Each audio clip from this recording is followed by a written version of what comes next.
Namaste. In this video, I'm going to read a story by Richard Connell. The story is The Most Dangerous Game. This material or this video is primarily intended for my students who are taking a course in English that includes this story. And besides that, I'm also trying to demonstrate in this video how we can read a story or a literary text. So before I move, let me read a paragraph from the text's introduction.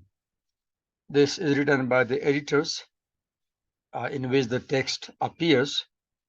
The photograph I'm holding is from the compilation titled The Joys of Reading.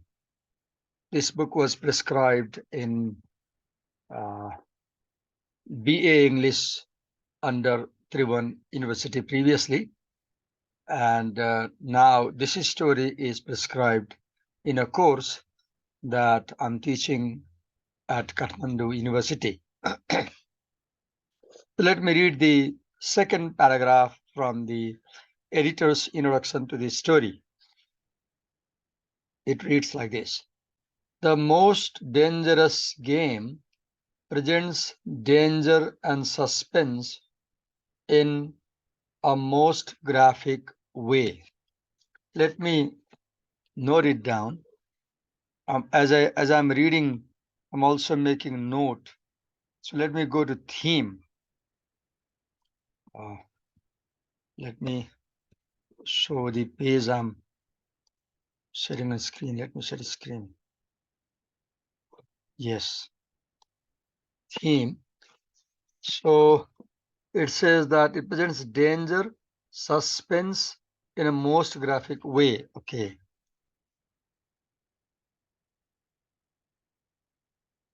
Graphic presentation of danger and suspense. Then, besides physical conflict, there is here also a conflict of minds and nerves. Let me write. Physical conflict, conflict of minds and nerves. Okay.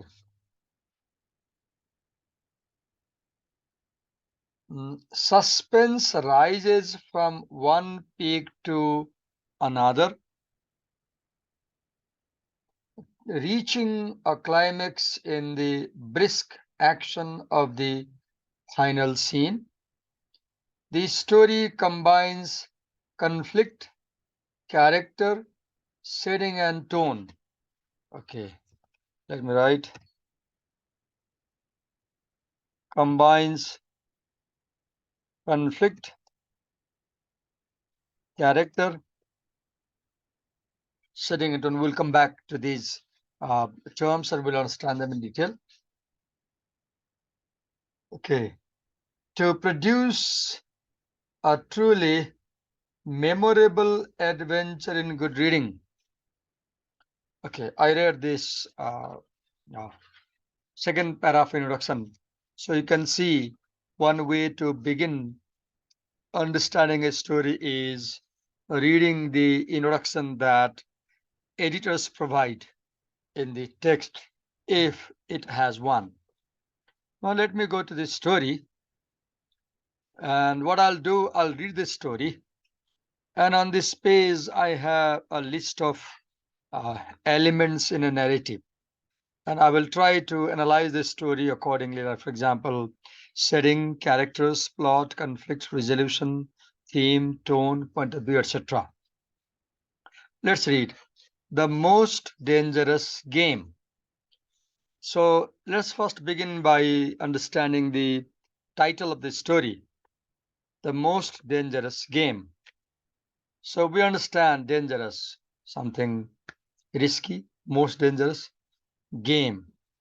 Let's understand what the word game means and let's ask a question. Let's go to uh, Microsoft Edge search engine and use Bing AI and ask, what does the word game mean in Richard Connell's story,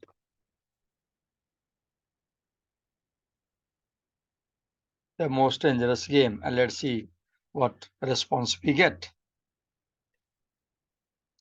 So as you can see, I'm trying to understand the story and I'm using resources I have. I have internet, so I'm using internet search engine to understand something. Okay.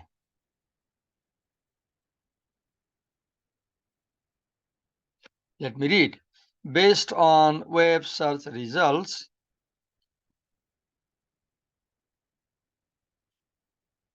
the word game has multiple meanings in Richard Connell's story, The Most Dangerous Game. On one level, it refers to the animals that are hunted for sport. Let me write here. Let me first begin with the title. Okay. Title and its meaning. Game. So it means animals that are hunted for sport. Okay. Animals that are hunted for sport, such as, let me copy it, jaguars, tigers, and Cape buffalo. On the other level, it refers to the twisted hunt that General Jerov organizes on his island, where he hunts human beings and as his prey. Jerov calls his victims the game and considers them the most challenging and exciting animals to hunt. He also calls his hunt a game because he sets rules and conditions for himself and his quarry, such as giving them a head start and a supply of food and a knife. However, Jerov's game is not fair or ethical, as he forces his victim to participate against their will and uses his superior weapons and resources to track them down. Rainsford, the protagonist of the story, becomes Jarov's game after he refuses to join him in hunting humans. He must use his skills and wits to survive Jarov's game and turn the tables on him. Therefore, the word game also implies a contest or a challenge between two opponents who are trying to outsmart and defeat each other. Let me copy this in the note. Yeah, here we go. So we see two meanings of this word game. Let me highlight. One meaning of game is uh, animals that are hunted for sport, such as jaguars, tigers, and Cape buffalo. And the other meaning of game in this story is the twisted hunt that Jarov organizes on the island. Right. Second meaning of game is more important because uh, Jarov himself sets rules and conditions for this game. Right. Okay. So we try to understand uh, the word game in the title. So do you see when we read a story, for example, the first thing we can do is focus on the title and the key words in the title. Dangerous is adjective, Game is noun. Normally, you might think that game means a play, but few people realize that game also means an animal or bird that you hunt. A game of bird, for example. Sorry, a game bird, for example. So the two meanings: animals like jaguars, tigers, keep buffalo are hunted. Second meaning: any game you play with your contestant, opponent. Okay, let's read. So now we are clear about this story. This story is about most probably hunting, right? Or an animal or bird, or this story is about a contest between two people. So second line says it's written by Richard Connell. I won't spend time discussing the writer. You can read the editor's note in your uh, compilation if you want to. Let's read the story. Off there to the right, somewhere, is a large island, said Whitney. It's rather a mystery. Let me drag it down and let me enable comments because I'll write comments here. So the story opens in the middle of the action. Many times stories begin like once upon a time there was a farmer. They begin at the beginning. But this story, interestingly, doesn't begin at the beginning. It begins in the middle of the drama. Off there to the right, somewhere is a large island. As the sentence is put with an inverted comma, so you can understand that this is being reported directly. So this is a speech by someone, said Whitney. So Whitney is saying it. It's rather a mystery. So as you can see in the very opening of the story, so let me write a comment.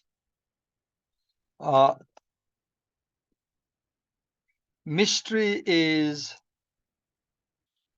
one theme of this story, as you can see. And the atmosphere of mystery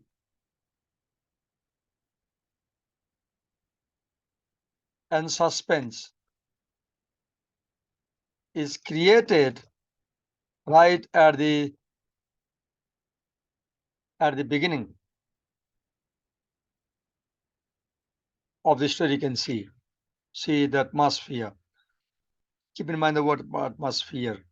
Atmosphere means the kind of feeling you get when you enter a fictional world of a story, mystery. So Whitney is talking to someone, we'll see, and he said that off they are pointing probably somewhere. See the uncertainty, the air of uncertainty. Actually, they are on the island, but they don't know that they're on the island. This is called dramatic irony. What is dramatic irony? Dramatic irony is a situation where readers know more about the events in the story than the characters themselves. Whitney doesn't know that they are on the island, but we, the readers of this story, know because I've read it already that they're on the island.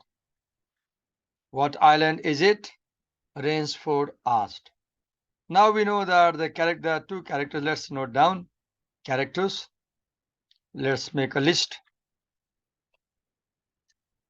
Okay. Captain Whitney, Captain Ransford. What island is it? The old charts call it Ship Trap Island.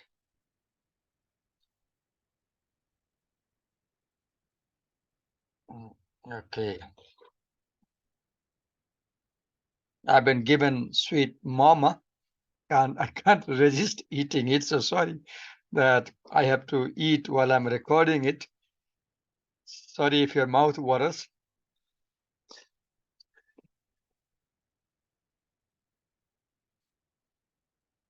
Really delicious. Okay. Let me go back to the list of setting and make a note here. So place. So let's write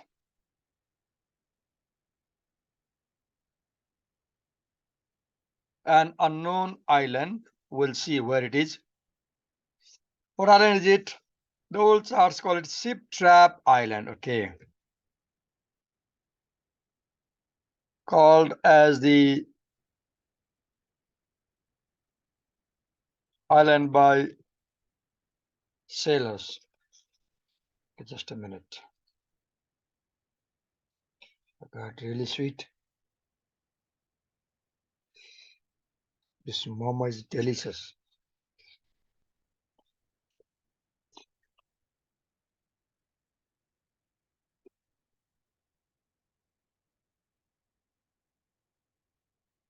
Okay, come to the story. The old charts maps call it Ship Trap Island, Whitney replied. A suggestive name. So, Ship Trap Island is very suggestive. It makes a meaning sense. It is an island where ships get trapped, isn't it? So, the word suggestive name also you see, let me make a note here, creates suspense because it is hinting at something. Uh, Now look here, Ship Trap Island, danger, danger, the atmosphere of danger, right?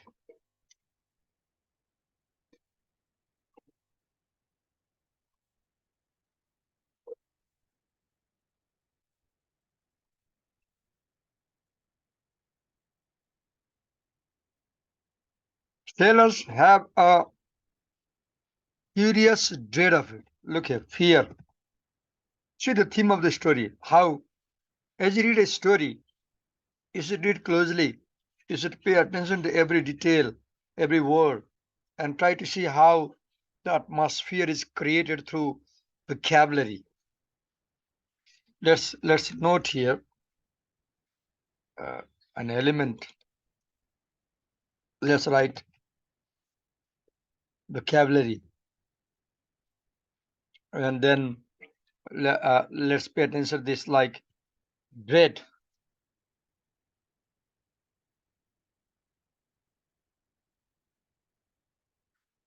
of the place. I don't know why. Some superstition.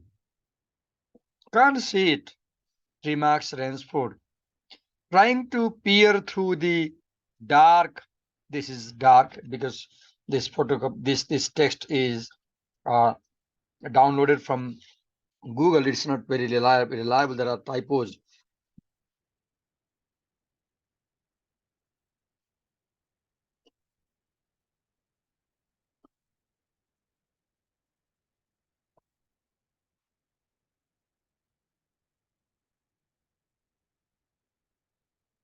So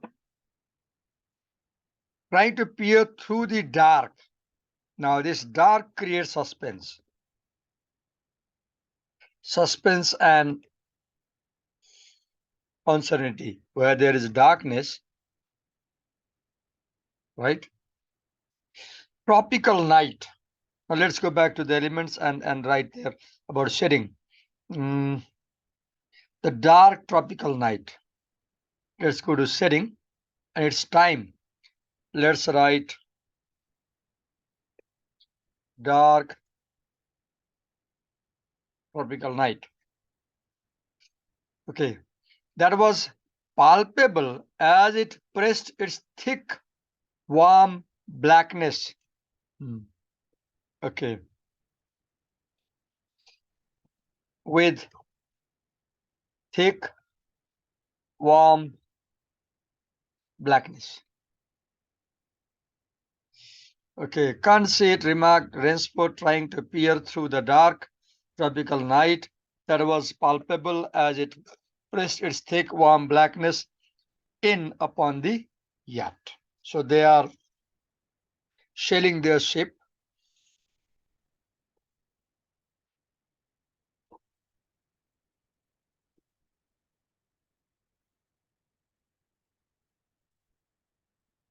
You have good eyes, said Whitney with a laugh. And I have seen you pick off a moose moving in the brown fall bush at 400 yards. So Whitney praises Rainsford's uh, acute vision.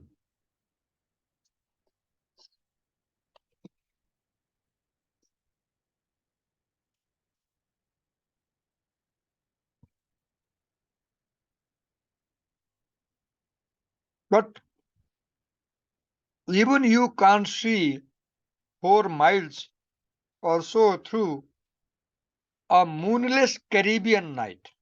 So let's write here. Dark tropical mm, moonless Caribbean night. Now we know where they are. They are in the Caribbean jungles.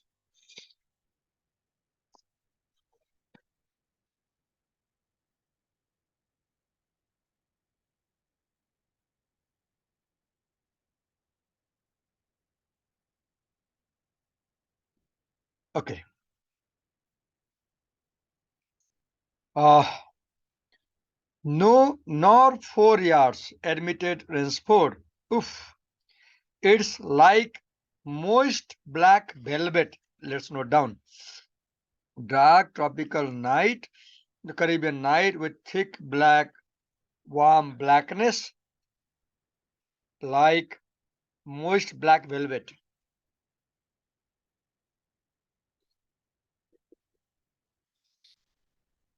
Now, one more important thing you see here, let's note down.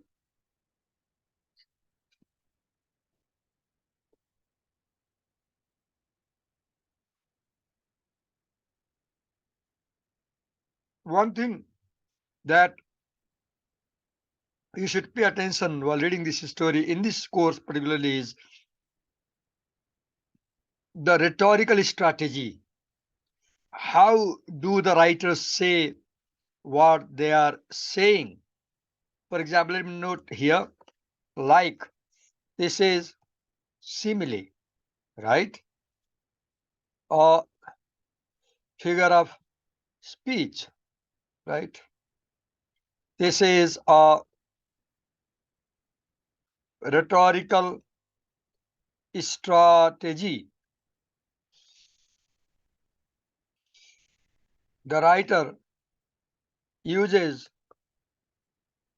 figure of speech like simile. A simile makes a comparison. Look, the night is compared to moist black velvet. And you will see that in this story, Connell uses figures of speech like simile and metaphor. Here we have a simile. Let's read ahead. It will be light enough in Rio. So I guess they are heading towards Rio de Janeiro. I'm not sure. I guess.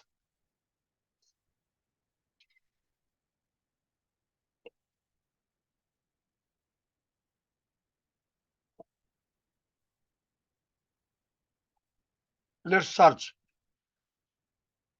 through Bing. Okay. What place does the noun Rio refer to in Richard Connell's story, The Most Dangerous Game?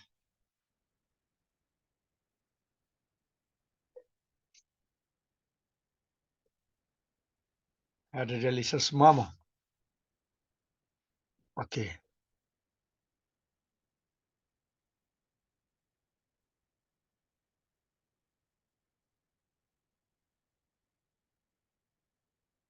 Let's see. Yes,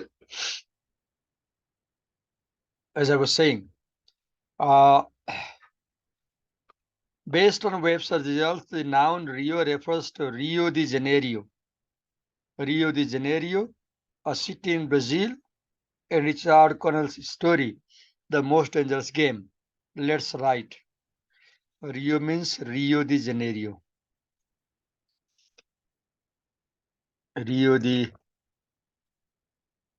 Janeiro, a city in Janeiro. Janeiro. I-R-O. Okay. It will be light enough in Rio. So within 3-4 hours, they are supposed to reach the city of Rio de Janeiro. We should make it in a few days. So the destination where they're going, they hope they will reach in few days. I hope the Jaguar guns have come from Perdiz. So now we understand that they are going for hunting. Hunting what? They are going for hunting jaguars. What is a jaguar? Cheetah? Tiger? Let's ask. Okay, what is a jaguar?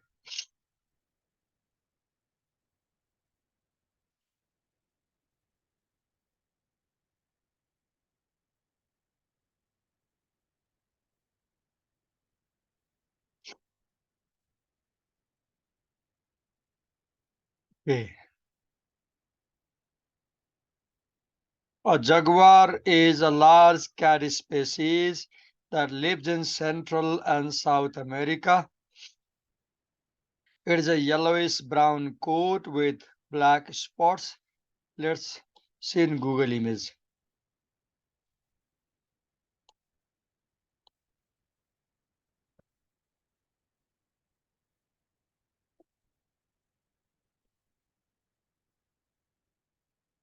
Let me share the page screen. I think you can see, yes. So you can see these are the jaguars. I hope the jaguar guns to hunt jaguars have come from Purdy's. Let's ask what is Purdy? P-U-R-D-Y.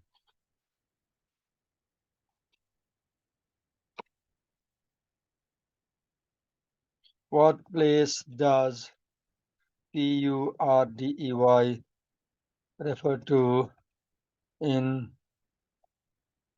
Richard Connell's story, The Most Dangerous Game?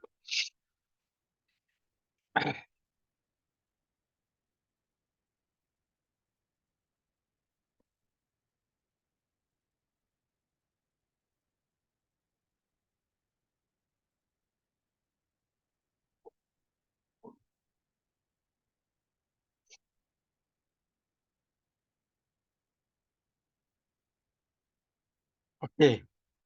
So Purdy is a company that makes hunting guns.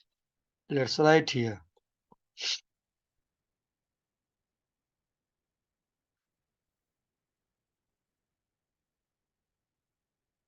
So do you see uh, facts in the story refer to facts outside the story, and this makes the story realistic. I hope the jaguar guns have come from Purdy's. We should have some good hunting up the Amazon. Okay.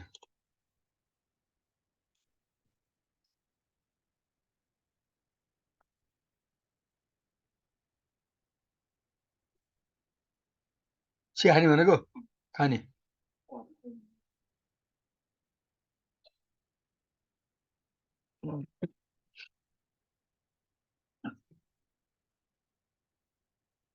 Okay. Let's ask. Where are the Amazons?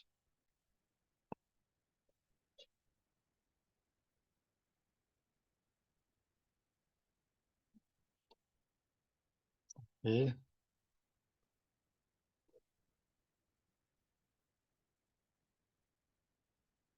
Where are the Amazons?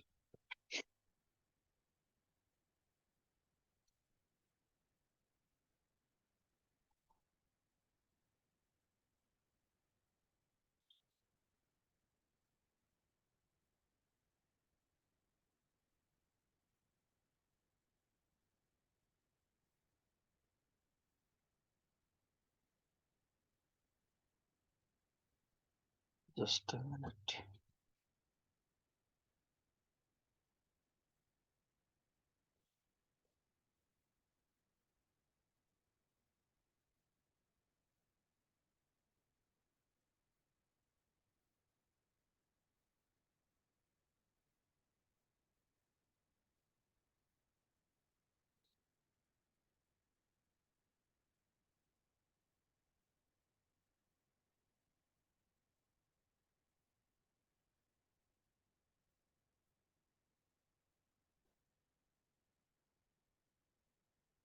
Okay. Amazon is a river in South America that is the largest by discharge volume of water in the world and one of the longest rivers. So now you see that they are sailing up the Amazon River. Okay. Uh, we should have some good hunting up the Amazon. Great sport hunting. So Whitney and Ransford are on a ship that is sailing in Amazon River, and they are talking about uh, hunting. The best sport in the world, agreed Ransford. For the hunter, amended Whitney, not for the jaguar. Now, this is important. Why? They take hunting as a sport or game, and they say that hunting is the best sport. See the viewpoint. This is Captain Ransford's viewpoint.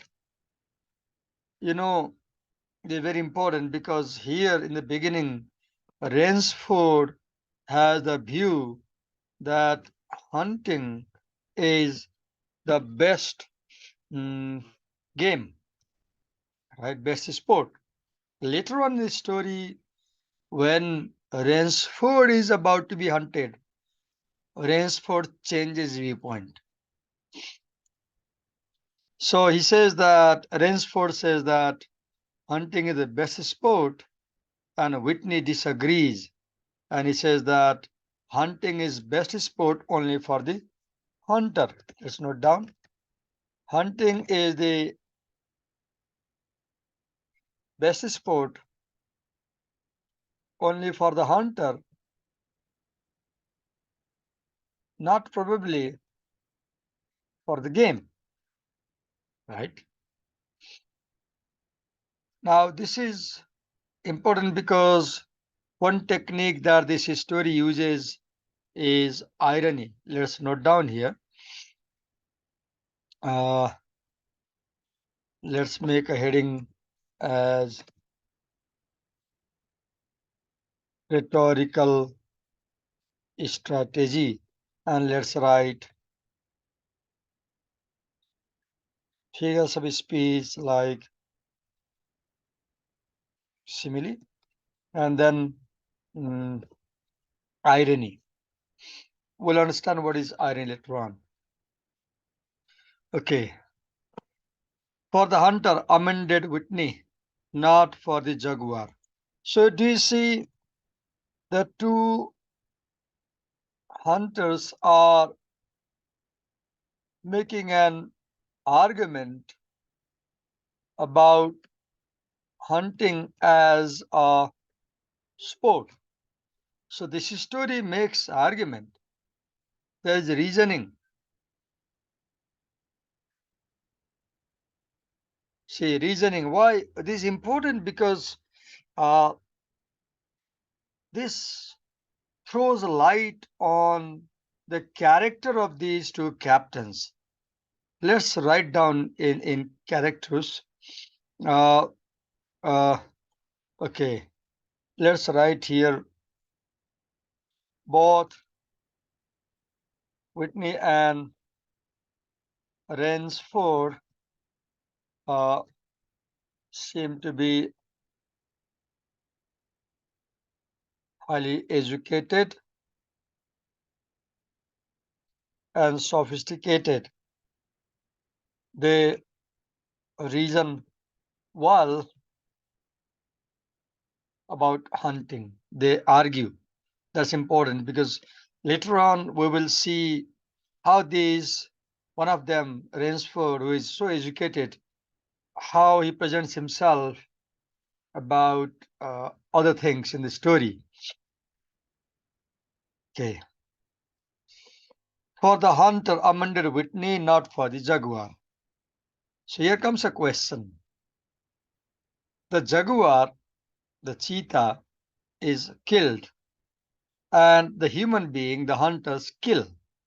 So those who kill, they enjoy hunting, not those who get killed. This is important to note down because if you read the introduction to Richard Connell, you find out that Richard Connell was born in 1893 and died in 1949. That means Connell saw both the First World War and Second World War. And in 1814, when the First World War started, Connell was 21 years old. And as we read, Connell served during First World War as a soldier in France. So Connell took part in war. This information is important for this understanding this part of the story. Okay, then read ahead. Don't talk rot, Whitney, said Rainsford. You're a big game hunter. Big game, hunting big animals like lions, rhinos, uh, Cape buffaloes, mm, elephants. Not a philosopher.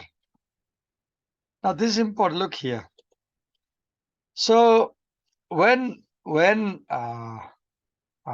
says that hunting may be good for the hunter, hunting may be best, hunting may be sport for the hunter, but hunting may not be a sport for the uh, jaguar. Then Rainsford says, don't talk like a philosopher, talk like a hunter. So here you have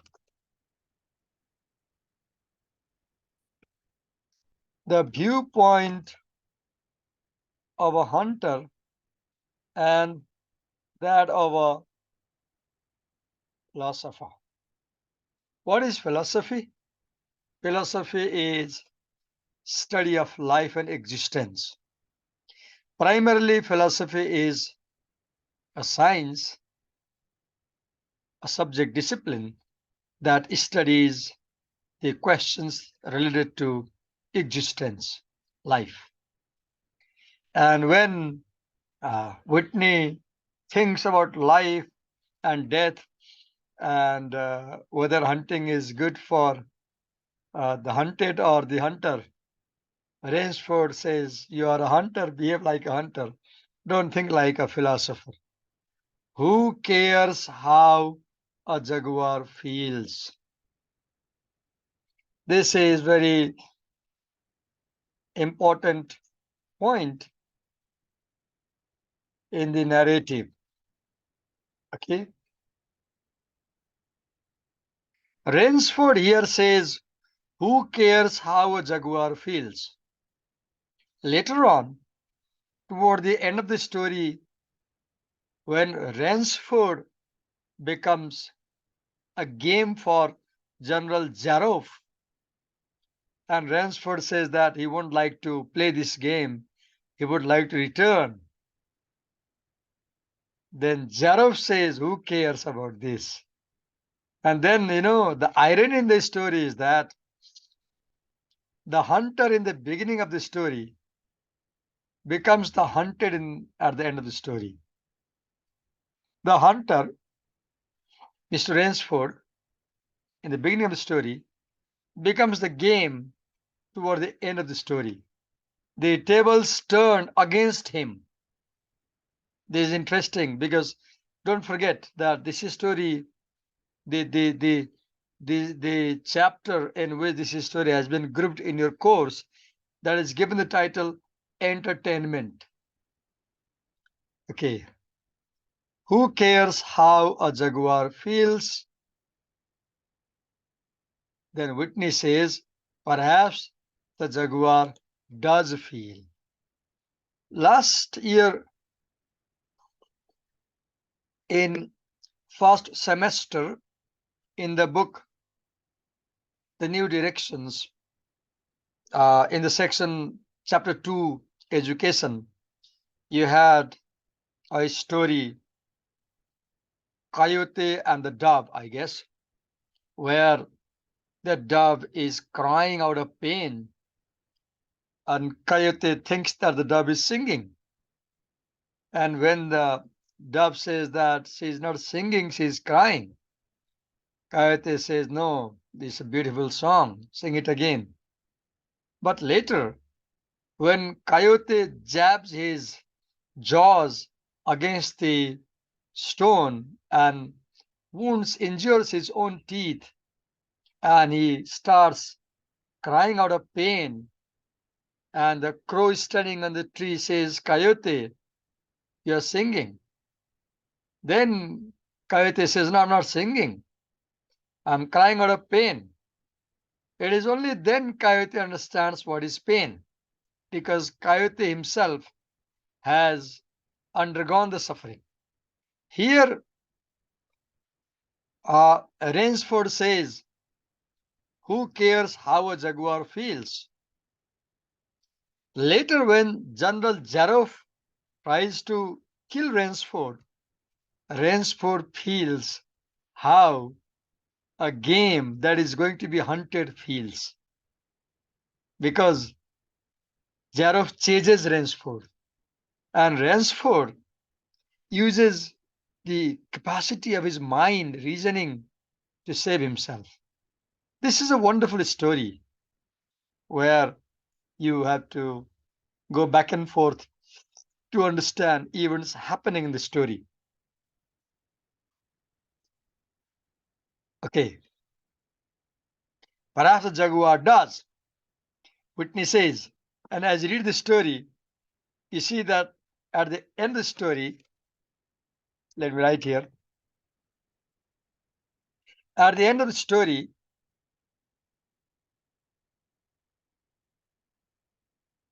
Captain Ransford feels the pain of being a game. But they have no understanding. This is a remarkable question. If you studied, no, you didn't study. There's an essay by, I guess, Charles Darwin. In that essay, Darwin discusses the question whether animals have reasoning capacity, whether animals have feelings and emotions. And he demonstrates that many animals, almost every animal, has this capacity to feel pain. They have no understanding Okay. Which animals have understanding? Human animals have understanding. That's why when you make a human being a game, that game becomes most dangerous because the human beings have understanding, reasoning capacity. Read ahead.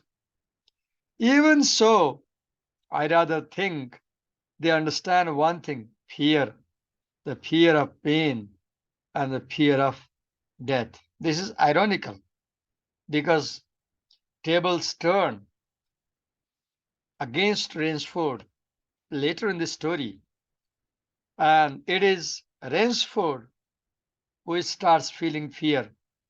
It is Rainsford who has the fear of pain and fear of death.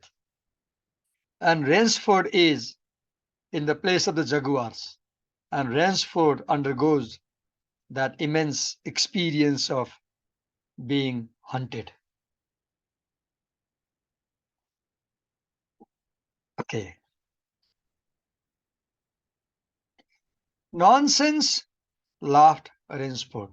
See the viewpoint of Whitney and Rainsford. Rainsford is the protagonist in this story. Rainsford is the hero, main hero of this story. Nonsense, this hot weather is making you soft. Let's go back to the notes and note down about the setting. Atmosphere. Let's write hot weather. Okay. This hot weather is making you soft. Whitney, be a realist.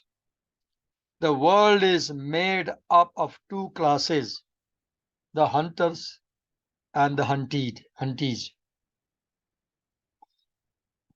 I don't know if the word huntees is correct. Let me check in this book. Yes, it's hunted, not huntees. Hunted, there is typos.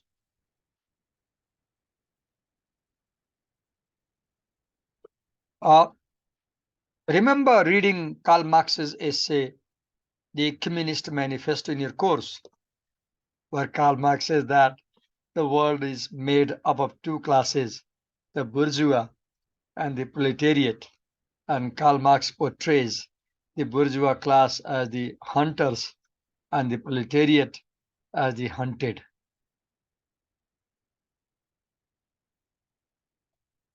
This statement is aphoristic. Let's note down in under rhetorical strategy. Let's cite aphorism and let's write the example. The world is made up of two classes.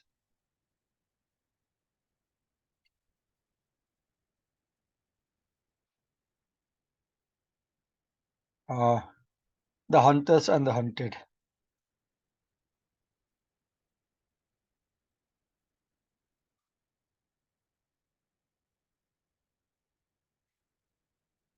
An aphorism is a pithy statement that is short, sweet, plainly stated, and that contains a lot of wisdom in it.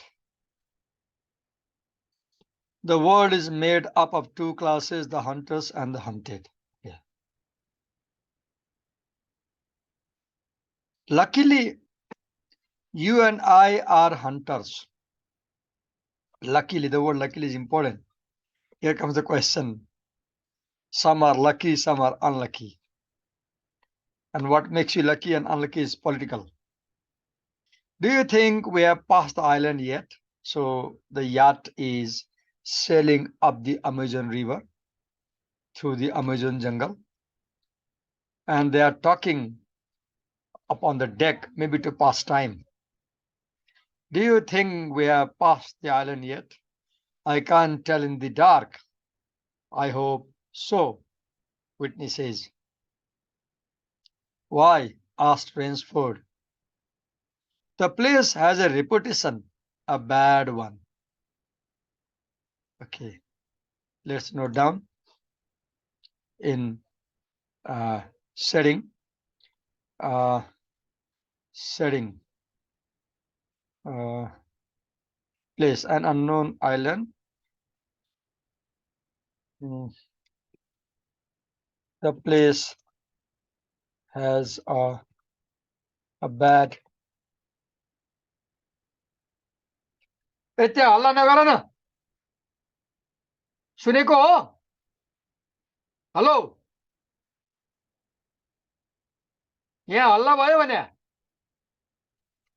It's difficult when you stay home and prepare materials, their family members, and they're busy in their own talk, and that sometimes interrupts what you're doing.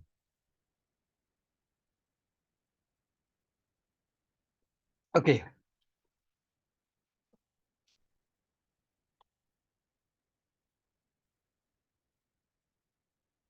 The place has a reputation, a bad reputation.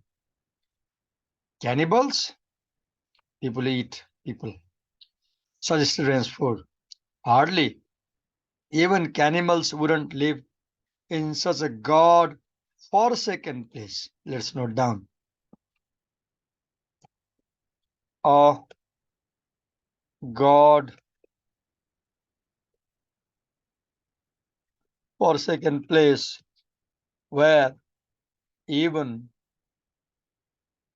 cannibals would not like to live. And pay attention.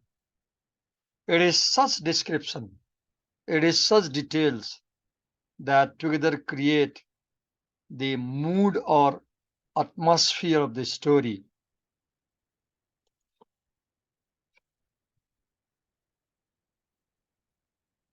The mood of danger. Right. Hardly even cannibals wouldn't live in such a god-forsaken place, but it has gotten into Sellers' lore somehow. Didn't you notice that the crew's nerves seemed a bit jumpy today? Note down.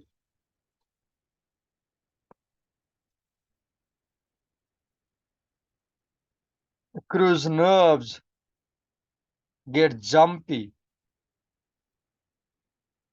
when their ship reaches this island. Look, okay, let's write down. Danger. See the cannibals. Danger. Danger. I'm noting all the words that create the theme of danger in the story.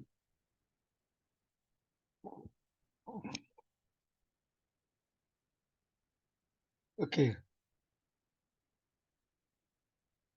Mm, okay.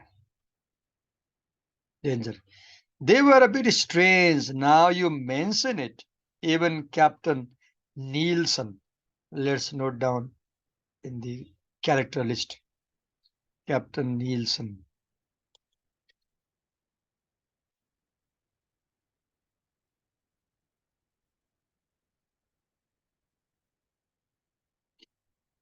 Yes, even that tough-minded old Swede.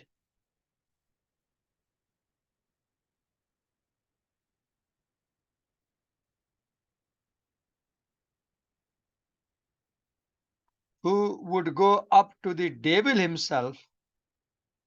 See the imagery. Danger. And ask him for a light. Those fishy blue eyes held a look. Captain's eyes. See the imagery.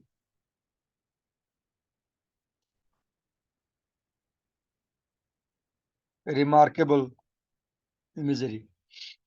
Held a look I never saw there before. All I could get out of him was, this place has an evil name among seafaring men. Let's write down.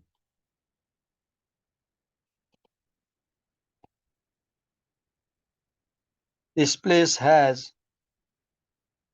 uh, an evil name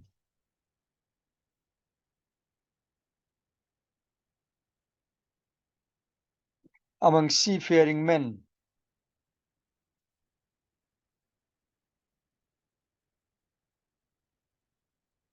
SEFARNG.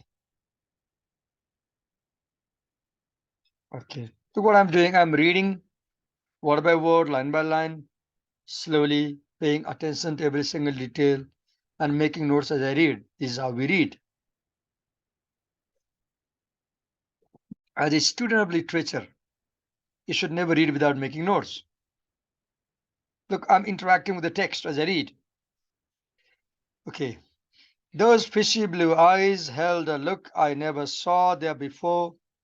All I could get out of him was this place has an evil name among seafaring men.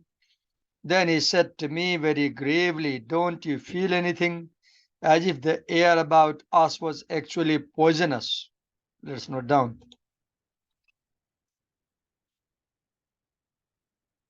This place has poisonous air.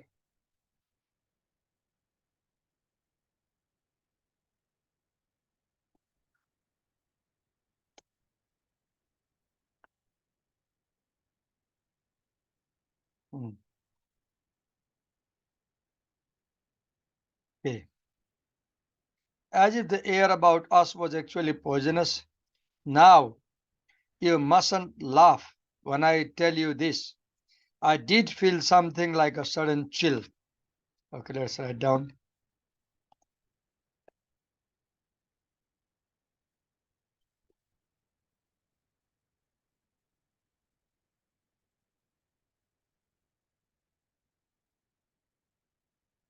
There was no breeze. The sea was as flat as a plate glass window. This is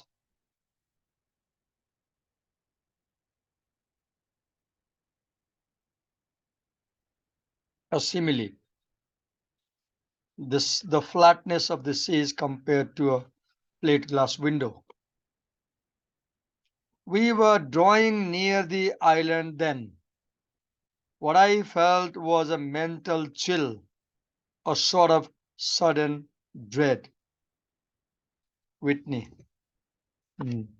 Look, sailors feel a sort of mental chill, a sort of sudden dread.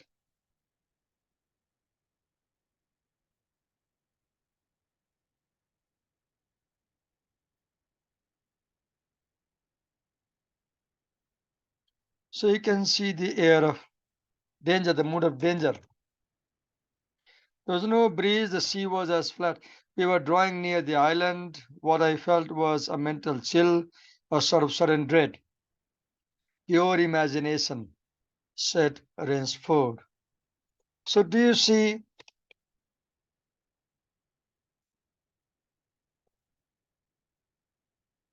Rainsford often disagrees to what Whitney says. Rainsford tries to prove himself courageous and unafraid of the atmosphere. And this is ironical because Rainsford says that this is all imagination.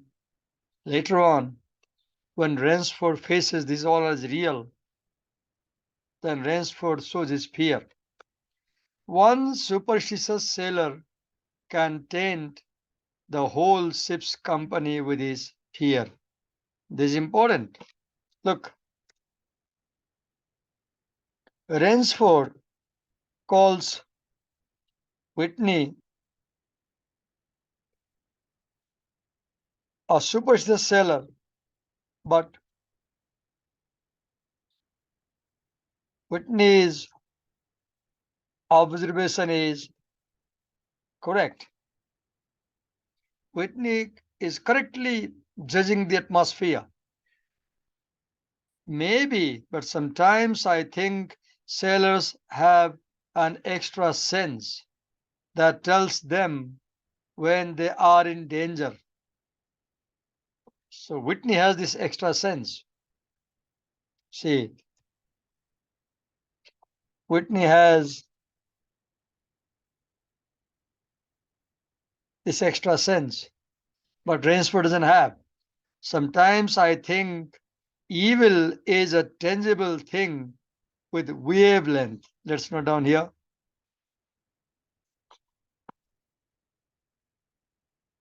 This is an evil place. Okay. Just as sound and light have,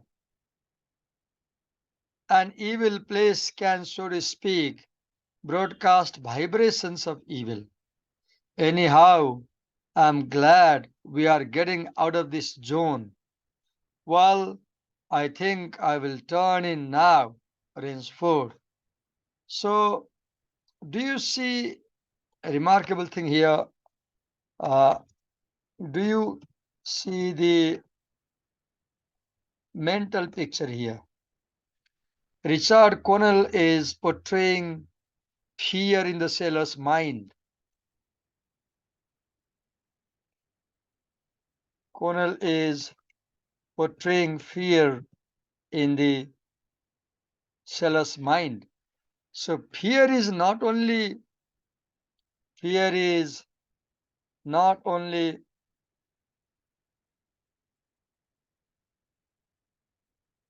outside in the environment, it is also inside the sailor's mind, mental. I'm not sleepy, said Ransford. I'm going to smoke another pipe. That means they were already smoking while they were talking. There is something called presupposition in linguistics. When he says another pipe, we can presuppose that he was already smoking one. I'm going to smoke another pipe up on the after deck part of the ship. Good night then, Ransford. See you at breakfast. So now Whitney goes down in the cabin to sleep, perhaps. Other sailors are sailing the ship, and Rainsford decides to stay on the deck alone. This is unusual decision. This is remarkable. Why does Rainsford decide to stay on the deck in that dark place, dangerous place? Why does he not get inside? Right. Good night, Whitney. There was no sound in the night as Rainsford sat there, but the muffled throb of the engine. This is this is auditory image. An image can be visual. An image can be auditory, you can listen to a sound, or a sound image. An image can be tactile, kinesthetic. This is an image that refers to sound. The muffled throb of the engine, muffled throb, as if you put a muffler and make a sound, that drove the yacht swiftly through the darkness, and the swish and ripple of the wash. See, auditory image.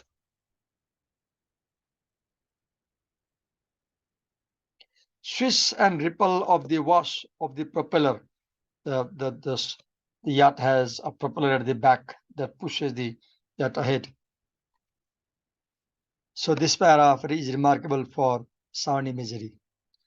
Rainsford, reclining in a steamer chair, indolently puffed on his favorite briar. He was smoking. The sensuous drowsiness of the night. This is olfactory image, an image that refers to smell. The sensuous drowsiness of the night was on him. It's so dark, he thought, that I could sleep without closing my eyes. Let's write it here in the atmosphere. hot weather, so dark that one can sleep without closing eyes. The night would be my eyelid. Danger and suspense. See the imagery. There can be a long answer question in the board examination. Discuss the imagery that creates the mood of danger and suspense in the story. An abrupt sound startled him. This is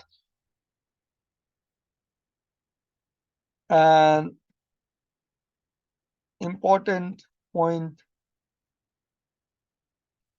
in the narrative because it reverses the movement of the events.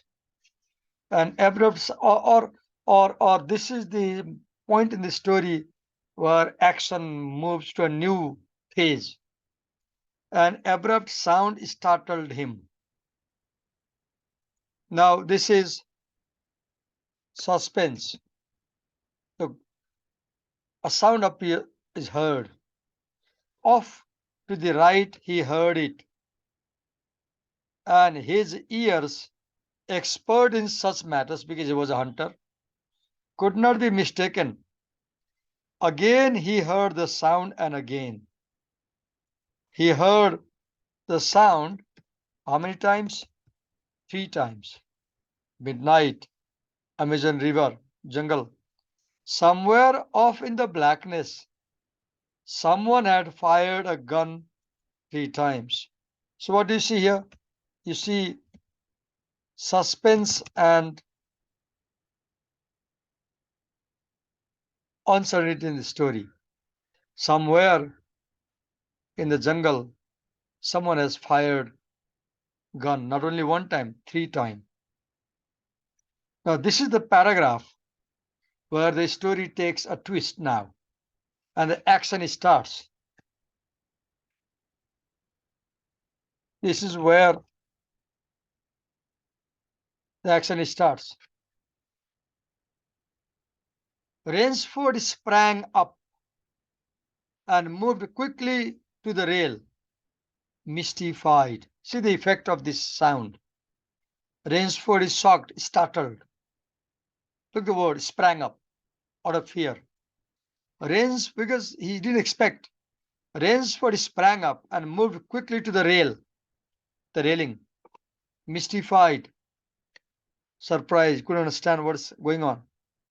He strained his eyes in the direction from which the reports had come, the sound had come. But it was like, see the simile, trying to see through a blanket. Seeing through the darkness was like trying to see through a blanket. See the simile. I've been telling you constantly that Connell uses metaphor and simile as rhetorical strategy in this story. It was like trying to see through a blanket. He leaped upon the rail and balanced himself there to get greater elevation to see clearly, to hear clearly. His pipe, smoking, striking a rope, was knocked from his mouth. Now this is, this is a chance incident that unfolds new events in the story. As he leaps ahead, he strikes his pipe against a rope, and the pipe is knocked from his mouth. He lunged for it. He bent down. A short, hoarse cry came from his lips as he realized he had reached too far and had lost his balance on the railing. The you know this is this is a very crucial moment in the story.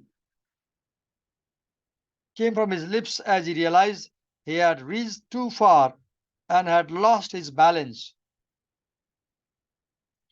The cry was pinched off,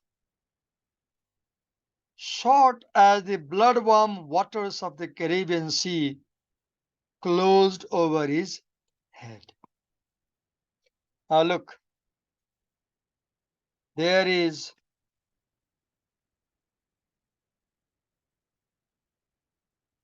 significant action here.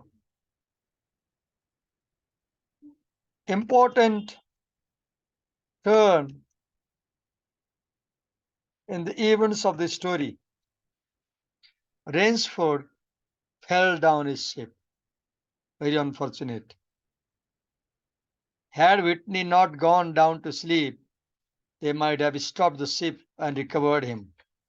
But look how the plot unfolds. Richard Connell's story has very significant plot development, the sequence of the events. So now Rainsford has fallen down in the water. He is separated from the ship now, and no one knows that he has fallen down. He struggled up to the surface and tried to cry out, but the wash from the speeding yacht slapped him in the face, and the salt water in his open mouth made him gag and strangle. The salt water of the ocean.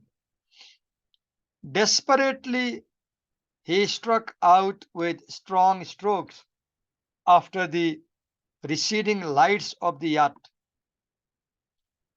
but he stopped before he had swum 50 feet. A sudden cool-headedness had come to him. It was not the first time he had been in a tight place. There was a chance that his cries could be heard by someone aboard the yacht. But that chance was slender and grew more and more slender as the yacht raced on. As we read the story, we feel really sad for the sailor because we know what's going on.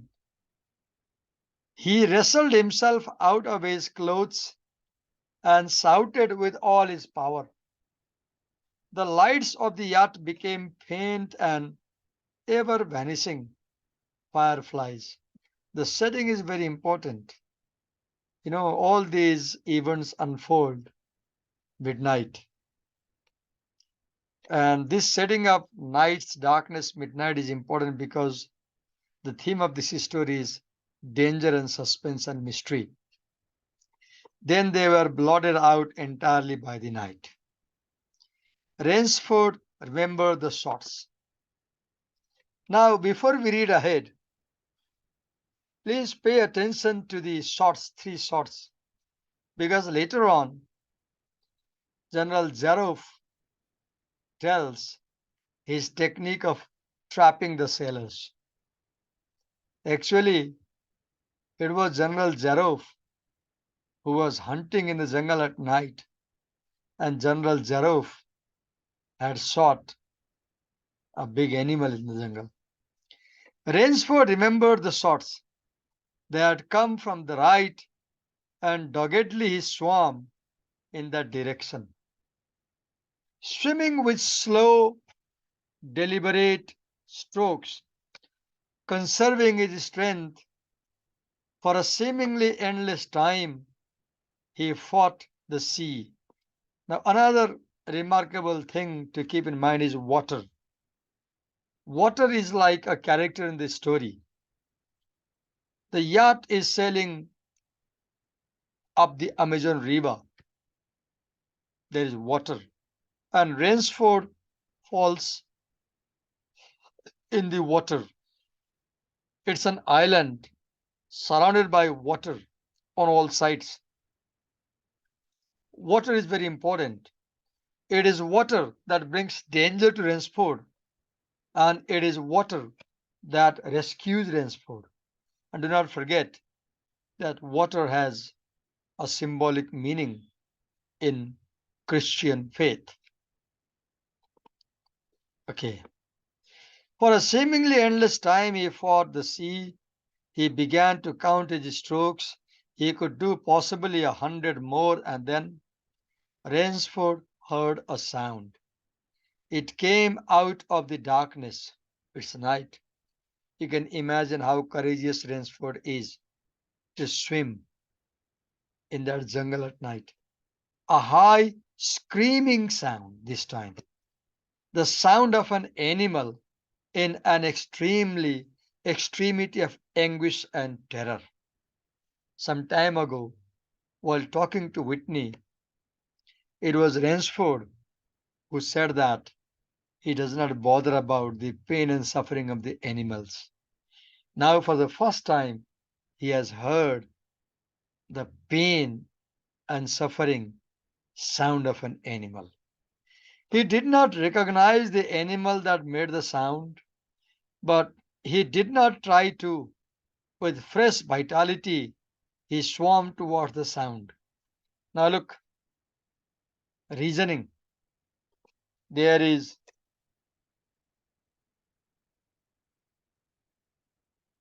reasoning and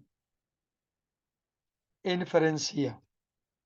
You will see throughout the story the use of inference. What is inference? Wise guess. Why does Rainsford swim towards the sound? Because he's reasoning that where there is a sound, there must be, the sound is where there is a sound of an animal seems like hunted. There must be a hunter. Where there is hunter, there must be some kind of shelter. So he reasons that he can be safe probably if he follows the sound. But ironically, he falls in danger because he follows the sound. He reasons that he will achieve safety if he follows the sound. And ironically, he falls in danger, bigger danger, because he follows the sound. He heard it again, then it was cut short by another noise, crisp staccato. Pistol shot, muttered Rainsford, swimming on. See the inference. Where there is pistol, there must be a hunter. And if there is a hunter, he reasons he will help him. A hunter will help another hunter. But that's not how the story unfolds. The story often breaks readers' expectation. 10 minutes of determined effort brought another sound to his ears, the most welcome he had ever heard, the muttering and growling of the sea breaking on a rocky shore. He reaches the shore. He was almost on the rocks before he saw them. On a night less calm, he would have been shattered against the rocks.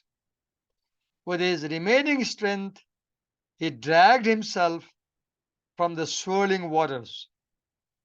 Jagged crags appeared to jut up into the opaqueness. See the imagery of the crags, animal imagery. Or is it?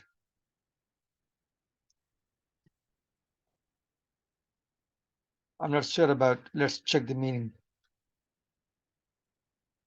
Or let's see the picture.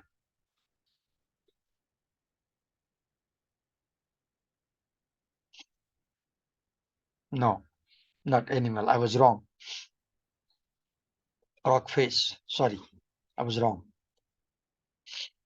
Jagged crags appeared. Sorry. Let's say geological imagery. To jut up into the opaqueness, he forced himself upward, hand over hand, gasping his hands raw. He reached a flat place at the top of the cliff. Dense jungle came down to the very edge of the cliffs. What perils that tangle of trees and underbrush. See, tangle of trees imagery. Underbrush imagery might hold for him did not concern Rainsford just then. All he knew was that he was safe from his enemy. Actually, this is ironical because we readers know that Rainsford is actually heading towards danger. He thinks he is safe from his enemy, the sea. Actually, this is ironical. See, actually, the sea is not his enemy. Rather, it is his friend.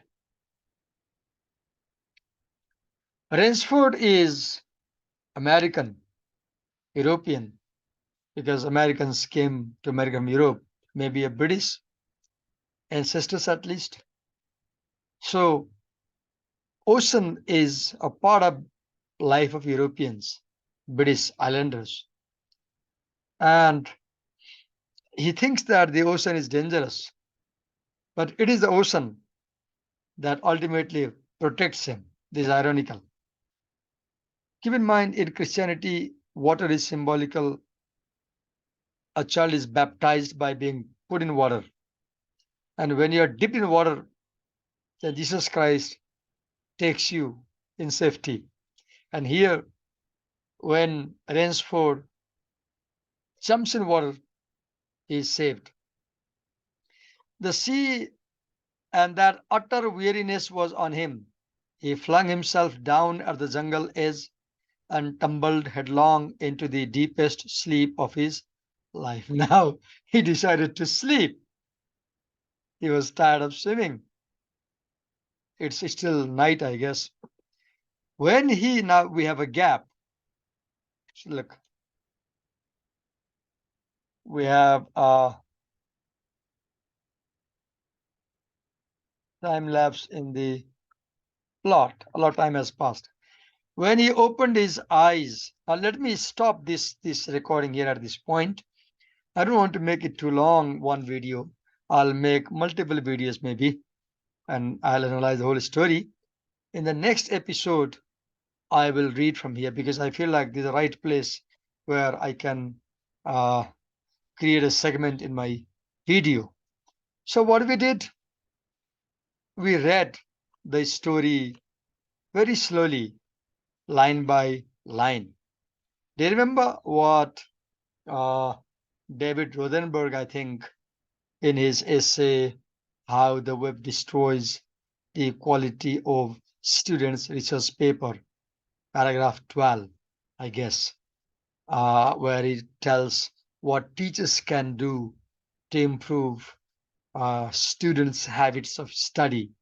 He says that teachers should teach students how to read. And Rothenberg says that you should read slowly. You should take time as you read. You should pay attention to the ideas. You should pay attention to the language of the text. You should focus on each syllable, each word.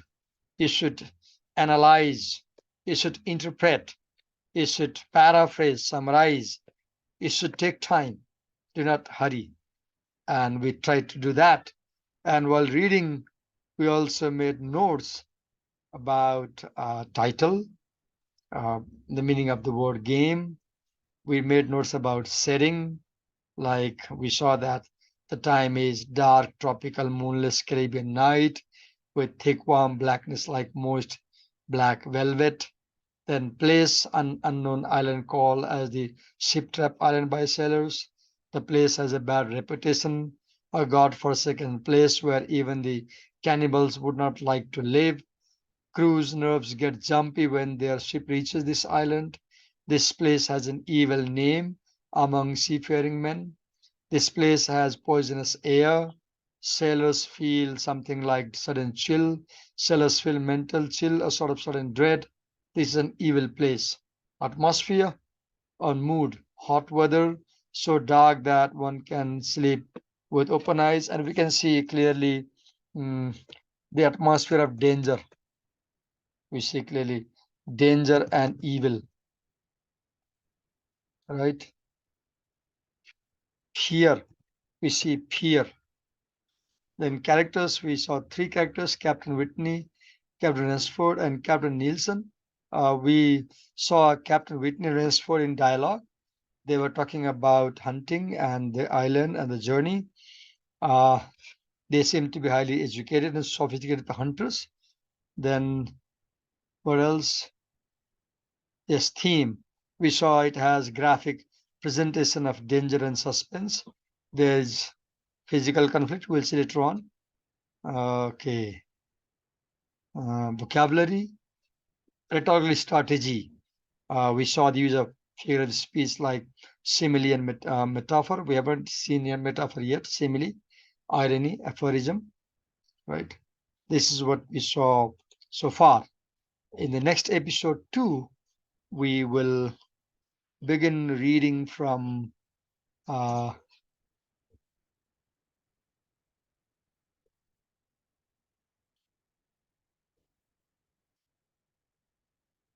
here.